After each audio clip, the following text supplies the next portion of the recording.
Us presento la càpsula de les eines de diagnòstic participatives.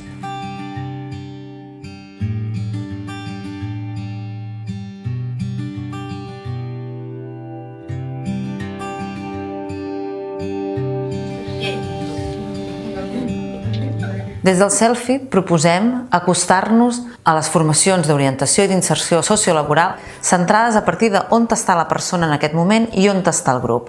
Quins són els coneixements que hi ha en el grup per poder-los posar en comú i crear un nou coneixement que pertany a aquell grup. Per fer això vam desenvolupar 3 activitats. La primera activitat va ser l'anàlisi de fortaleses, amenaces, punts forts i punts dèbils. Per exemple, a partir de l'afirmació «només puc trobar feina si faig servir el LinkedIn» o «haig de ser una persona alegre per trobar feina». Vam dividir l'espai en quatre parts i cada persona s'ubicava en funció de si sentia que era una amenaça, si era una oportunitat, si era un punt fort o un punt dèbil. I després havien d'explicar la seva posició. Para encontrar trabajo, ¿hay que saber venderse? ¿Dónde se ubican ustedes?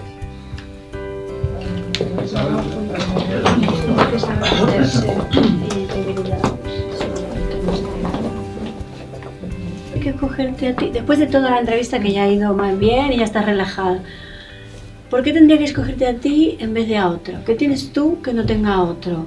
Esa parte de marketing, de venderse, de soy no sé qué, ahí yo hago así, me escondo bajo tierra.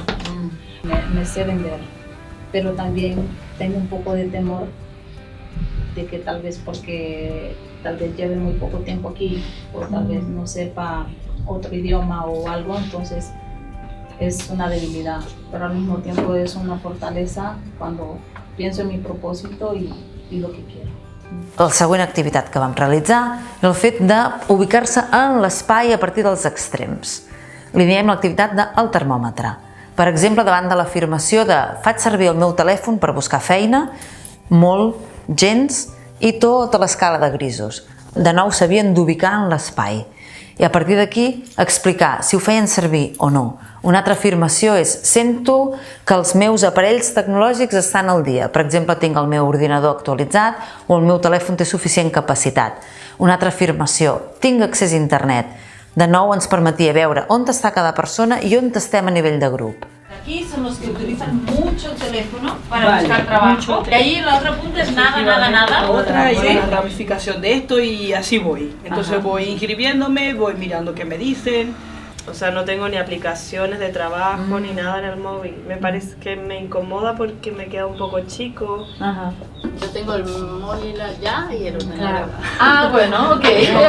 La tercera activitat que vam utilitzar va ser la construcció d'un quadre de coneixement col·lectiu, posant quines feines he buscat, quins mitjans digitals he utilitzat per buscar-ho, i aleshores vam poder construir cada aplicació i cada mitjà digital per quin tipus de feina servien.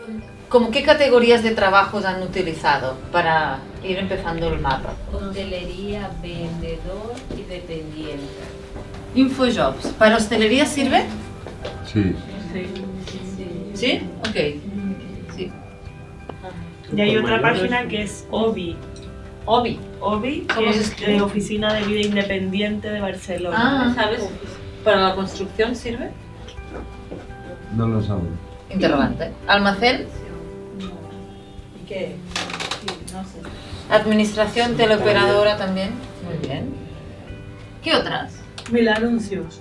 La conclusió és que vam poder crear un mapa individual de cadascuna de les persones a nivell del seu procés de recerca de feina i de les seves capacitats digitals, així com un mapa col·lectiu.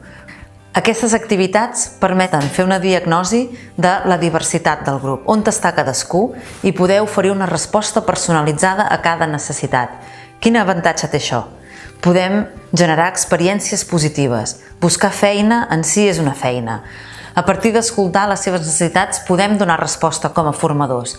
I finalment això genera un procés en el que la persona té ganes de seguir i de continuar. I finalment una experiència positiva fins al fet de trobar feina.